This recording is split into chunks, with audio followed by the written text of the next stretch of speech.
Bonjour à toutes et à tous, nous sommes le 26 mai 2024 pour un nouveau rapport de situation hebdomadaire. Alors tout d'abord, je tiens à m'excuser parce que j'avais prévu de publier donc la vidéo du festival Étoile au-dessus du Donbass lundi et je l'ai publié beaucoup plus tard dans la semaine. Il y a eu quelques petits soucis techniques avec le programme de montage vidéo et la longueur de la vidéo qui a été beaucoup plus longue que ce que je pensais faire. Mais vous résumer 5 jours de festival en moins de 30 minutes, c'était très compliqué. Donc voilà, je m'en excuse, mais pour ceux qui attendaient la vidéo et qui ne l'auraient pas vue passer, donc elle est publiée sur Odyssée, sur Rumble, sur Contact, sur Telegram. Donc voilà, vous pouvez retrouver la vidéo un petit peu partout sur nos différentes plateformes. Comme d'habitude, on va commencer avec la situation militaire. Dans la direction de Kharkov, les combats deviennent presque des combats de position. L'Ukraine a retiré des unités d'autres secteurs pour venir renforcer celles qui sont là-bas. Un résultat, bien sûr, ça facilite les choses ailleurs pour l'armée russe, hein. Donc ça ralentit l'avancée russe en direction de Kharkov, mais ça lui permet d'avancer plus vite dans d'autres directions. Bon, malgré ça, l'armée russe a quand même pris le contrôle de près de la moitié de Volchansk. Il y a encore des civils qui s'y trouvent. On est en train de les évacuer au fur et à mesure. Certains ont raconté comment les soldats ukrainiens les ont empêchés d'évacuer la ville. Donc encore une fois, on se retrouve avec une situation tout simplement de bouclier humain, quoi, hein, comme on avait à Mariupol et ailleurs. Dans la direction Svatovo-Kupiansk, l'armée russe a libéré Ivanovka au nord de Kislovka et Berestovoye qui a été libéré récemment. On a encore des combats qui ont lieu près de Stelmakhovka à Chassov Yar. Donc je vous montre une petite vidéo aérienne qui vous montre l'état de la ville. Les troupes russes prennent d'assaut la périphérie est tout en serrant les tenailles au nord et au sud. Donc on continue sur une attaque en 3 directions sur cette ville. C'est très important. La prise de Chassov Yar va ensuite permettre d'avancer un peu plus vers le sud et entre autres de prendre la fameuse ville, alors qu'ils avaient renommé New York, qui est en face de Gorlovka. Voilà, et qui sert toujours d'ailleurs à l'armée ukrainienne à bombarder cette ville quotidiennement. Il y a des batailles aussi près de Kalinovka, donc non loin là aussi de Chassov Yar. Au sud, donc les forces armées russes occupent les ruines de Klishchevka et Andreevka. Dans la direction de Pokrovski, Arkhangelskoye sur la corniche d'Ocheretino a été libérée. Et au sud, c'est Oumanskoye et Netailovo qui ont été libérés par l'armée russe. Donc, comme vous voyez, on continue d'avancer un petit peu partout. Dans le sud de Donetsk, des combats ont lieu à Krasnogorovka. Le drapeau russe a été hissé dans la partie centrale du village près de l'école. Et à Paraskovievka, il y a aussi toujours des combats. Sur la corniche de Vrimievka, à Staromayorskoye et Urajainoye, il y a aussi des combats très très actifs. Et peu à peu, ces combats permettent bien, de refermer le coin de Rabotino sur le front de Zaporozhye. Alors en direction de Kherson, l'armée ukrainienne a annoncé se retirer de Krinky, sauf qu'en vrai, il y a encore quelques-uns de leurs soldats qui sont coincés là-bas dans les sous-sols. Et ils essayent plutôt de mener des actions sur les îles qui sont le long du fleuve Dniepr. Mais le niveau du fleuve est en train de monter. Ils ont ouvert en grand les vannes du barrage hydroélectrique qui est en amont. Donc pas celui de Novaya Kakhovka qui est complètement détruit, mais celui qui est encore en amont vers Dnipropetrovsk. Je pense qu'ils ont compris que là, à force d'envoyer des renforts vers Kharkov qui sont en train de se faire littéralement broyé, hein, façon hachoir à viande, il y a un moment où l'armée russe va être en capacité d'avancer aussi sur ce front-là. Donc je pense qu'ils essayent de faire monter le niveau du Dniepr pour empêcher l'armée russe d'avancer facilement ensuite vers Kherson. Si on parle des frappes de l'armée ukrainienne dans la nuit du 23 au 24 mai, cette dernière a de nouveau mené un raid massif contre la Crimée. L'armée ukrainienne a utilisé jusqu'à 16 missiles, dont des ATACMS. Certains ont été abattus par la DCA russe, d'autres ont réussi à traverser. Il y a eu des arrivées dans la région d'Alouchta, le côté sud de la péninsule, et en outre 2 passants ont été tués dans la région de Simferopol. A également été signalé l'utilisation de drones aquatiques. Les avions russes les ont détruits près de la côte ouest de la Crimée. Alors ce qu'on voit de plus en plus, ce sont des drones aquatiques dotés de lance-roquettes multiples. sur le dos. Donc ça devient extrêmement dangereux pour la population civile de Crimée, parce que c'est clair que ces petits bateaux peuvent manœuvrer, tirer sur la péninsule et puis partir très très vite. Au niveau armée ukrainienne toujours, eh bien les soldats ukrainiens continuent quand même de se rendre massivement un peu partout sur la ligne de front. Alors on a eu un exemple assez intéressant. On a eu un soldat des forces armées ukrainiennes qui s'est rendu avec son char. Ça rappelle des scènes qu'on n'avait plus vues depuis 2014. Là, c'est un soldat de la 59e brigade des forces armées ukrainiennes qui a pris un T-64 pour atteindre en toute sécurité les positions russes où il était attendu. Donc il avait déjà contacté l'armée russe à l'avance. Pourquoi il a pris le char? Eh bien parce que comme ça, ses camarades se sont dit qu'il n'était pas en train de fuir vers les positions russes, mais qu'il était en train d'attaquer les positions russes. Voilà, donc vous pouvez voir la petite vidéo qui a été prise de nuit. Donc une fois arrivé près des positions russes, il a relevé le canon de son char pour bien montrer qu'il ne s'agissait pas d'un piège et qu'il était bien en train de se rendre. Puis il est sorti, il a été fouillé. Et il a été emmené par les soldats russes qui lui ont dit que maintenant tout va bien, la guerre pour lui est terminée. Et donc il va maintenant pouvoir dormir au chaud, manger comme il faut en attendant la fin de la guerre. Alors, on continue dans le sens inverse avec les frappes de l'armée russe. Alors, on a eu cette semaine, bien entendu, Emmanuel Macron qui s'est précipité pour hurler de nouveau que la Russie, elle est méchante. Elle a attaqué un supermarché de construction qui s'appelle Épicentre à Kharkov, blablabla. Bon, sauf que ceux qui me suivent depuis le début de l'opération spéciale, vous savez que l'utilisation des centres commerciaux par l'armée ukrainienne comme zone de stockage pour ses armes et ses munitions, c'est pas une nouveauté. Vous vous souvenez, à Kiev en 2022, ce centre commercial où les lance-roquettes multiples venaient se réapprovisionner en roquettes. Bon. Ça permet à Kiev non seulement de cacher ses cibles militaires, et puis en cas d'attaque contre celle-ci, d'accuser la Russie, bien entendu, d'avoir commis des crimes de guerre. Bon, sauf que la vidéo qu'ils ont publiée du centre commercial Épicentre en train de brûler, on entend clairement des détonations secondaires, même s'ils ont essayé d'atténuer le bruit pour cacher ça, ça s'entend. On entend très clairement des détonations secondaires, ce qui serait pas possible avec des matériaux de construction, les enfants. Les briques, le ciment, ça n'explose pas. Non. Donc c'est très certainement des obus qui sont en train d'exploser à cause de l'incendie. Voilà, donc quand on vous hurle que la Russie bombarde les civils, regardez attentivement les vidéos et les photos. Vous découvrez à chaque fois un char, un lance-roquettes multiple ou des munitions cachées dans un coin. Et puisqu'on parle des frappes russes, cette nuit, l'armée russe a mené des frappes assez massives contre l'Ukraine, avec des drones Guéran, des missiles tirés par des avions, des Tupolev 95M, des missiles hypersoniques Kinjal ont aussi été utilisés, ainsi que des FAB planantes. Ils ont frappé donc l'aérodrome de Starokonstantinov dans la région de Khmelnytsky, ainsi que des installations situées dans les régions de Kiev, Jitomir, Poltava et Kirovograd. Il y a eu des alertes aux raids aériens dans les différentes régions qui ont commencé dès la matinée. Dans la région de Kharkov, où plusieurs objets ont été touchés pendant la journée, l'alerte aérienne a retenti pendant plus de 20 heures. Voilà, et ça, je vous avais dit qu'à force de frapper Belgorod, à un moment, il y allait avoir un retour de bâton.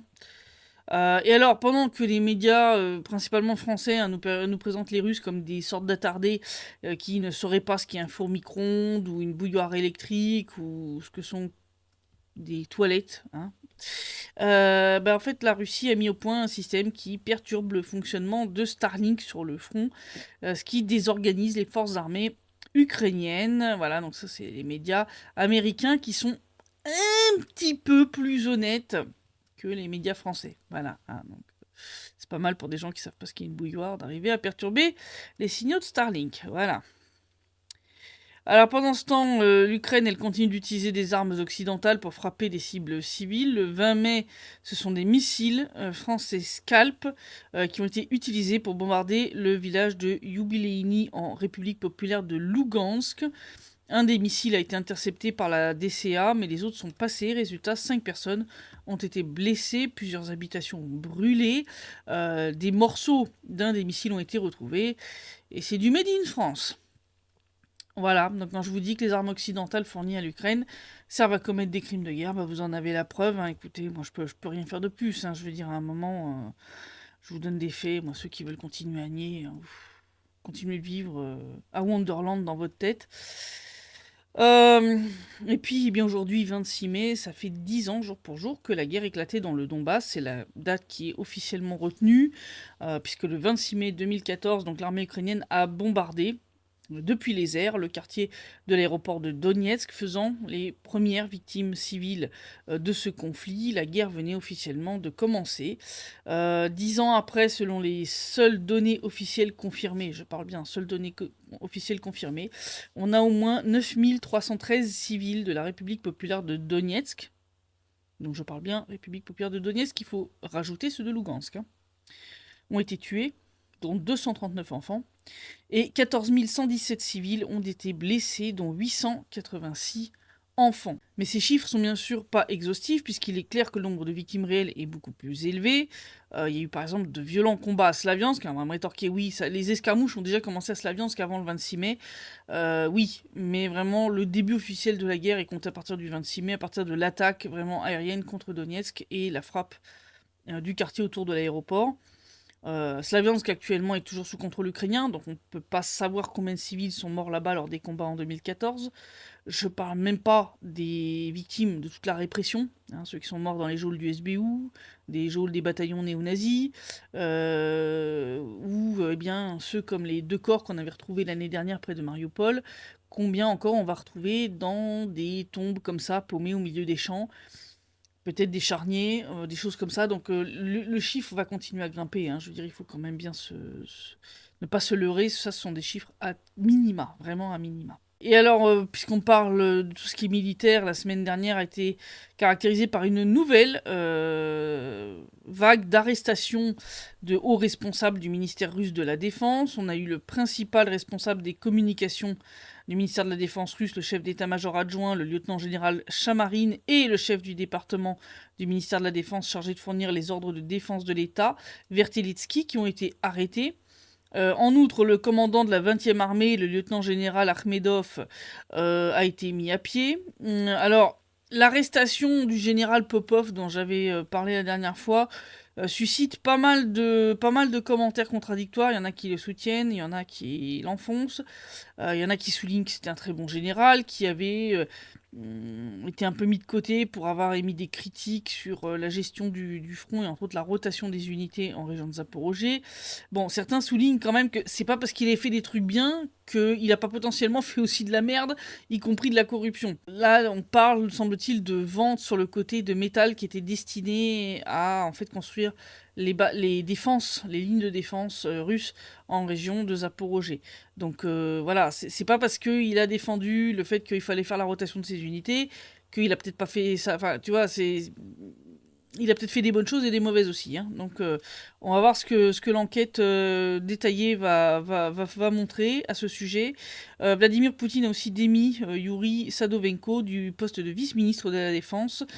Sa place a été prise par le commissaire aux comptes de la Chambre des comptes, Oleg Saveliev. Donc on voit que le ménage continue. Alors il y en a qui disent « Ouais, mais pourquoi vous faites ça publiquement? Faites ça discrètement, ça donne une mauvaise image. » Alors, vous comprenez pas qu'en Russie, c'est pas comme en France. La mentalité n'est pas la même. Et les gens sont contents de voir que le ménage est fait publiquement, en fait. Parce que ça montre qu'ils luttent réellement contre la corruption et qu'ils n'essayent pas de cacher le bébé merdeux sous le tapis, quoi. Donc la mentalité est très très différente à ce niveau-là entre la France et la Russie. Voilà. Personnellement, je préfère aussi que ça soit fait publiquement. Même si c'est pas top, mais au moins ça permet de montrer que le ménage est en train d'être fait. Et que ils essayent pas de cacher un peu le truc honteux sous le tapis en mode discret. Voilà. Là, tout est public. Puisqu'on parle d'arrestation et de corruption en République populaire de Donetsk, c'est le maire de la ville d'Enakievo qui a été arrêté par le FSB parce qu'il était soupçonné de corruption. Voilà, donc là aussi, on continue à faire le ménage. C'est pas le premier hein, qui a été arrêté il y a 2 ans à peu près. C'était le maire de Makiivka qui a été arrêté pour le même chef d'accusation. Voilà. On va parler un petit peu économie. Entre autres de la relance des industries dans les nouvelles régions de Russie. Alors entre autres, je vais vous parler d'une usine, de la région de Zaporojé, l'usine de Melitopol, qui avant la guerre, produisait en fait des pièces automobiles. Et puis 2 ans avant le lancement de l'opération militaire spéciale, l'usine avait été transformée pour produire, des mortiers de 82 et 120 millimètres. Mortiers qui étaient utilisés d'ailleurs pour bombarder les civils en République populaire de Donetsk et de Lougansk. Bon, après la libération, hein, bien sûr, l'usine a été démilitarisée, l'ancien propriétaire a fui vers l'Ukraine, et ils ont ramené l'usine en fait à son objectif initial, c'est-à-dire de produire des pièces détachées pour automobiles et tracteurs. Donc là, c'est déjà le cas. Elle s'est relancée. Donc là, elle produit jusqu'à 600 tonnes de produits par mois et ils espèrent dans un avenir proche étendre la production à 1000 tonnes de pièces détachées. Donc ça, c'est une très bonne chose. On voit la même chose en République populaire de Donetsk et de Lugansk. Il y a un énorme travail qui est fait pour relancer l'économie, relancer l'industrie, relancer la création d'entreprises. Le but est très très clairement de faire en sorte que ces régions ne soient pas des boulets économiques pour la Fédération de Russie, mais que très très rapidement, elles deviennent rentables. Puisqu'on parle un peu d'économie, on va parler un petit peu aussi sport, puisque le stade Donbass Arena à Donetsk deviendra le terrain du club de foot du Shakhtar, une fois relancé. Alors à ne pas confondre avec le Shakhtar. Voilà, le Shakhtar, ça c'est le nom ukrainien du club qui était là avant la guerre en 2014, qui s'est barré dans l'ouest de l'Ukraine, je crois que je suis en région de Lvov. Là, c'est un nouveau club de foot qui appartient à la RPD, qui s'appelle le Shakhtar. Donc là, c'est en russe, hein, voilà. C'est la petite différence. Denis Pouchine, le chef de la RPD, a indiqué que des entreprises sont prêtes à sponsoriser le club de foot. Donc, on espère y voir bientôt des matchs, hein, ce pauvre stade qui n'a plus vu de match de foot depuis maintenant 12 ans, depuis le championnat de foot de la Coupe d'Europe, voilà, qui avait eu lieu là. Il avait d'ailleurs été construit pour ça, ce stade. Et depuis le début de la guerre, depuis 10 ans, il sert plus à rien. Il a été d'ailleurs bombardé à plusieurs reprises. Cette semaine aussi a eu lieu à Moscou le forum académique des BRICS. Notre collègue Laurent Braillard et notre rédactrice en chef Victoria Smarodina étaient sur place. Ils ont fait plusieurs interviews très intéressantes avec plusieurs experts qui étaient là.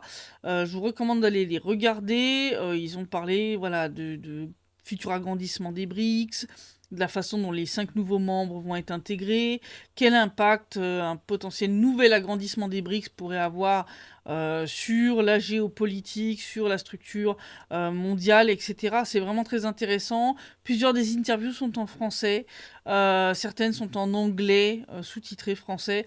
Tout a été publié sur Telegram, Contact, Odyssée, Rumble. Allez les regarder, vraiment, je vous recommande, c'est hyper intéressant. On va parler aussi un petit peu médias français, hein, parce que Mediapart a découvert l'eau chaude. Oui, oui, oui. Ils ont annoncé que la France entraîne des soldats ukrainiens, mais aussi des volontaires français engagés dans l'armée ukrainienne, qui sont des néo-nazis. Ah bah merde alors. Ah, ça m'en bouche un coin. Hein. Les gars, vous vous réveillez un petit peu tard, ça fait 1 mois que j'ai signalé que l'armée française a armé, entre autres, le régiment Azov, avec des canons 155 mm pour qu'ils les utilisent et qu'ils ont été formés dessus. Hein. C'est la logique même. Hein. Oui, tu n'utilises pas un canon comme ça là tout de suite, juste en lisant la notice. Non, ça marche pas comme ça. Hein. Alors donc, selon leurs informations, en octobre de l'année dernière, donc des membres des forces armées ukrainiennes ont suivi une formation au camp militaire de la Courtine, dans le centre de la France. Sauf que c'est pas n'importe lesquels. Ce sont des soldats de la 3e brigade d'assaut. Nouveau nom, on va dire, plus... comment dire, politiquement correct, du régiment Azov. Ah bah tiens, comme on les retrouve, hein. Je rappelle, régiment Azov, organisation terroriste et extrémiste interdite en Fédération de Russie. Hein, ouais, je vous ai dit que ces mecs c'était des néo-nazis. Et qu'on nous dit non, non, mais c'est pas vrai. Ah bah oui, oui. Sauf que l'un des soldats de cette unité a attiré l'attention des journalistes de Mediapart. Il avait un joli tatouage sur son visage. Je vous laisse le découvrir. Symbole des SS. Oui, oui. Puis il n'était pas le seul, hein. Ses collègues affichaient ouvertement leur adhésion à l'idéologie néo-nazie. salut hitlérien sur les réseaux sociaux, selfie en t-shirt avec des symboles néo-nazis, et puis même la pose devant un joli graffiti d'Hitler sur un mur. Voilà, c'est magnifique. Voilà, ils ont aussi pris une photo de ces soldats, voilà, en uniforme militaire français, avec un drapeau ukrainien, avec une croix gammée au centre. Tout va bien, tout va bien. Il semble que les Ukrainiens dont on parle soient sur cette photo, d'après ce que dit Mediapart, voilà. Et puis, truc un peu plus choquant, c'est que dans le groupe des soldats donc de la 3e brigade, donc de Azov, se trouvaient des néo-nazis français.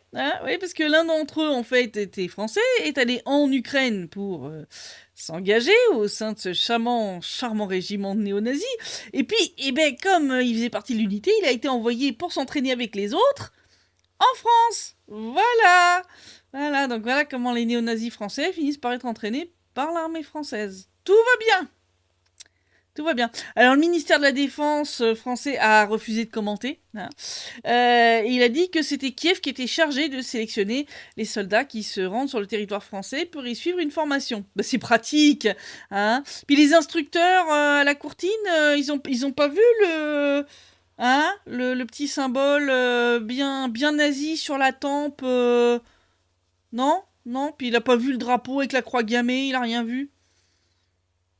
Vous avez des instructeurs aveugles ou comment ça se passe? Ouais. Non, c'est bien pratique, se cacher derrière. Oui, mais c'est Kiev qui sélectionne les soldats. Oui, bien sûr. Bien sûr. Et vous voyez des mecs avec des symboles néo-nazis tatoués sur le corps et vous les laissez suivre l'entraînement.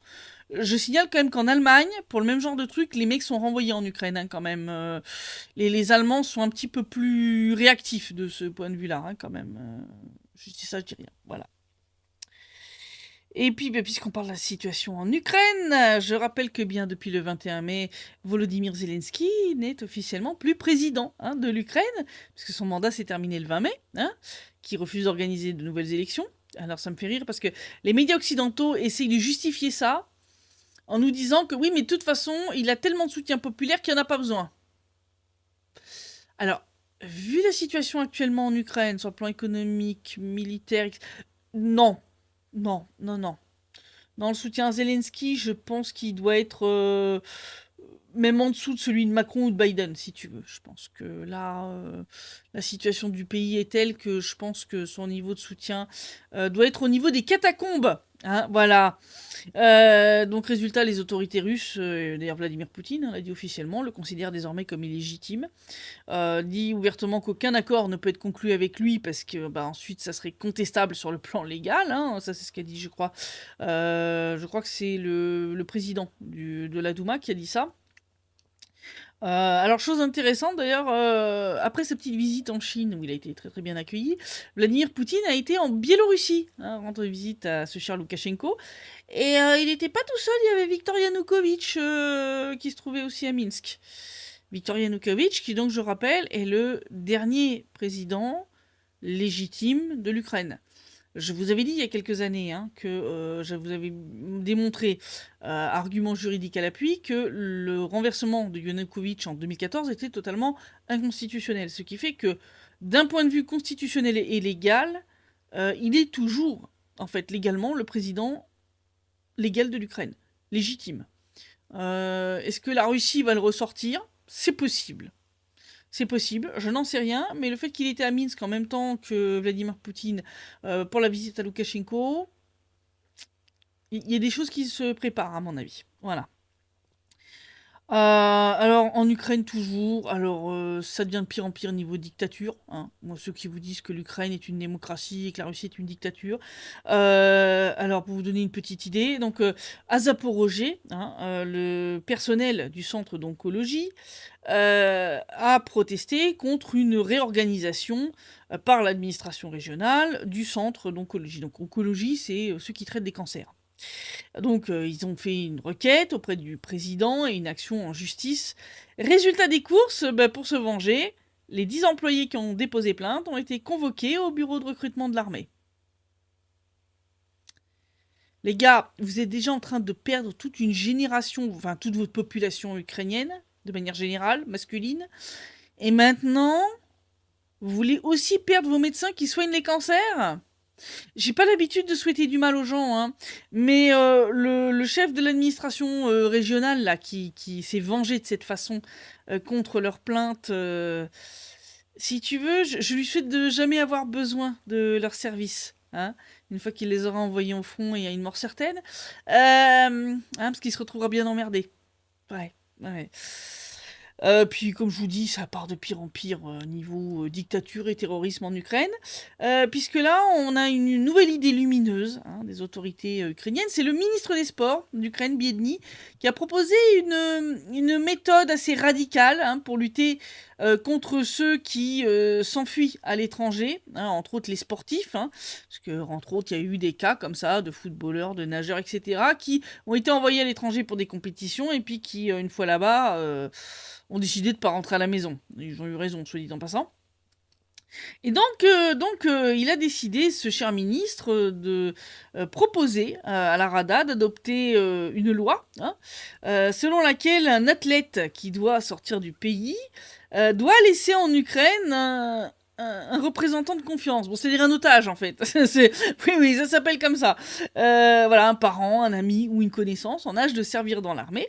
Voilà. Et si l'athlète décide de se barrer, eh ben alors ils vont mobiliser immédiatement l'otage en question. Voilà. Voilà, c'est la légalisation de la prise d'otage et du chantage sur les proches des athlètes. C'est magnifique. Non, mais c'est... Quand je vous dis que l'Ukraine est un État terroriste, mais on n'a jamais vu ça. Mais qu'est-ce que c'est que ces trucs? Mais c'est des méthodes de dictateurs, des machins comme ça. Enfin, je veux dire, qu'est-ce que c'est que ces bêtises? Et on vient vous raconter que l'Ukraine est une démocratie. Et donc, bonjour la démocratie. Bref. Sur le plan international, la grande nouvelle de la semaine, ça a bien sûr été la mort du président iranien Ebrahim Raïssi dans le crash de son hélicoptère. Il revenait de l'inauguration d'un barrage commun construit avec l'Azerbaïdjan. Le ministre des Affaires étrangères, Hossein Amir Abdollahian, et deux autres fonctionnaires, dont le chef de la région de l'Azerbaïdjan occidental, étaient avec lui dans l'hélicoptère qui s'est écrasé dans les montagnes en plein brouillard. Ils sont tous morts. Actuellement, donc, c'est le vice-président iranien, Mohammad Mokber, qui a pris les fonctions de président par intérim en attendant des élections anticipées. Pour l'instant, les détails de l'enquête qui ont été révélés par les autorités iraniennes n'indiquent pas que l'hélicoptère aurait été abattu ou que des tirs auraient eu lieu à bord. Il y a eu des fake news qui ont été publiés dans tous les sens à ce sujet. Pour l'instant, rien de tel. Alors, je pense les deux grosses options, c'est soit effectivement à cause des sanctions, l'Iran a du mal à se fournir potentiellement des pièces de rechange de qualité pour sa flotte d'appareils qui date déjà de l'époque du Shah, parce que l'hélicoptère en question, c'est un hélicoptère qui a été acheté dans les années 70. Soit il y a eu une erreur humaine à cause du mauvais temps. Mais ça semble pour l'instant être les deux hypothèses pour l'instant les plus plausibles au vu des éléments. Voilà. Puisqu'on parle un petit peu international, on va reparler de la fameuse histoire de la loi contre les agents étrangers géorgiennes. Alors il y a des gens qui se sont plaints que j'expliquais pas ce que c'était. Alors, la loi contre les agents étrangers, qu'est-ce que c'est?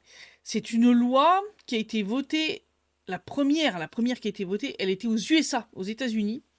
Elle a été votée, je crois, dans les années 30, ça s'appelait la loi Farah, qui oblige, en fait, les organisations non gouvernementales qui sont financées, je crois que c'est à peu près à 80%, par des fonds venant d'étrangers, à dire publiquement ça. C'est-à-dire, elles sont obligées de dire, voilà, nous sommes financés depuis l'étranger.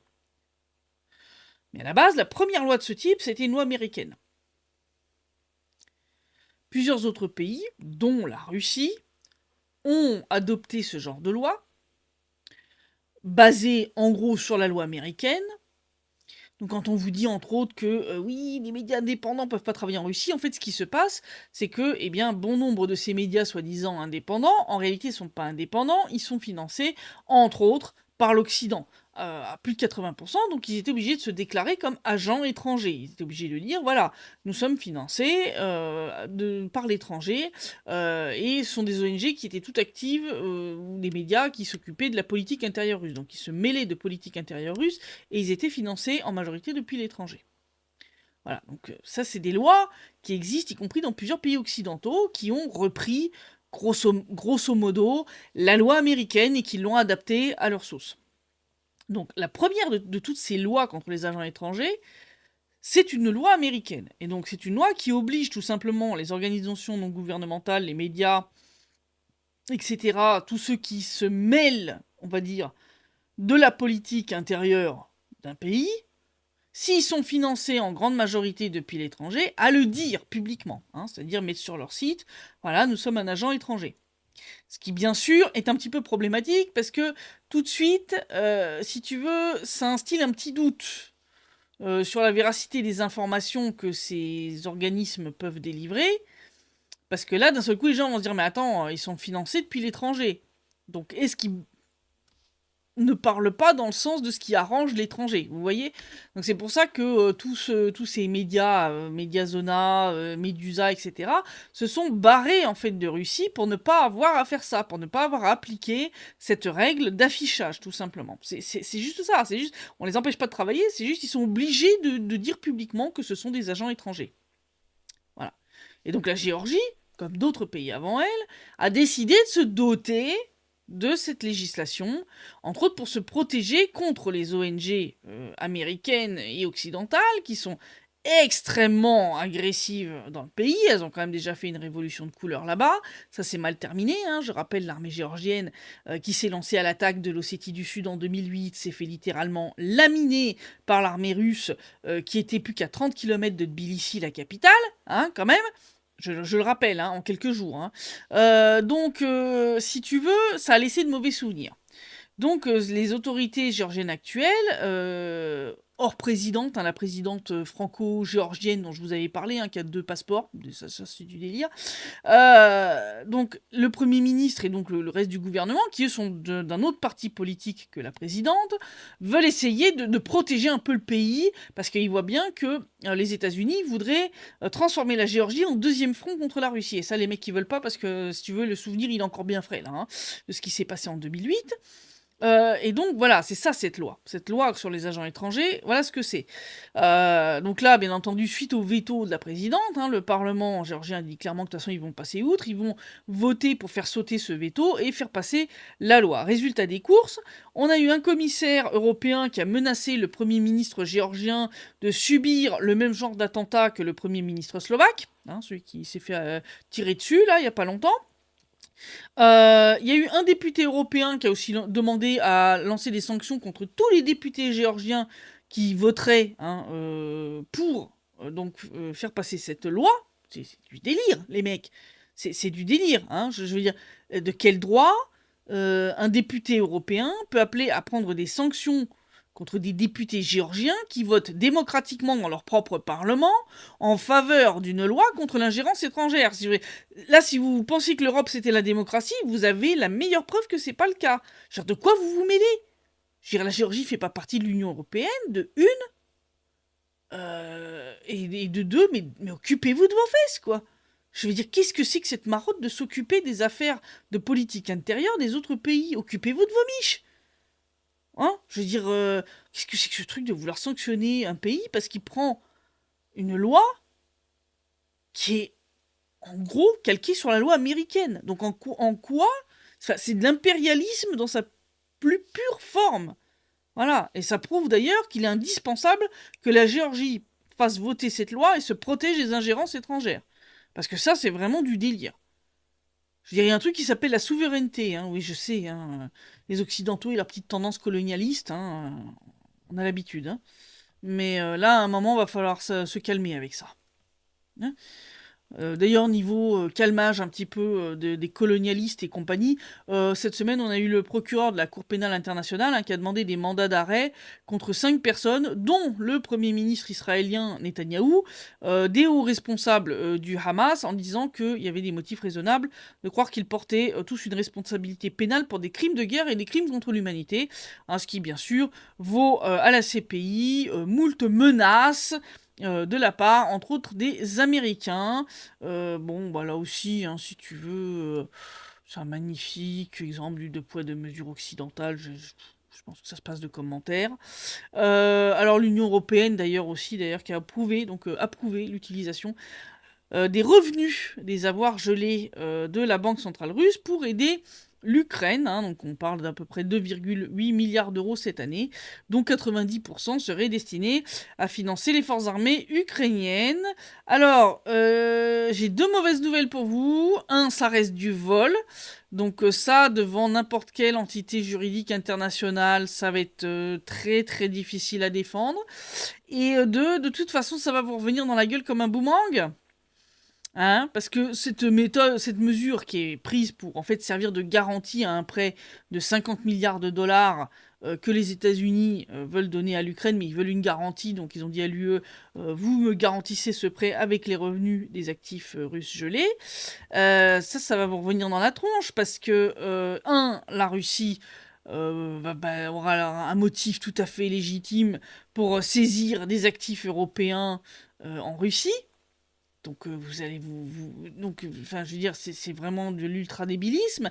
Et puis alors je vous parle pas de la descente en enfer de l'économie européenne quand les investisseurs étrangers vont se dire mais attends s'ils ont fait ça avec les actifs russes, ils peuvent faire ça avec les nôtres aussi le jour où ce que fait notre pays leur plaît pas trop et qu'est-ce qui va se passer? Ben ils vont se barrer.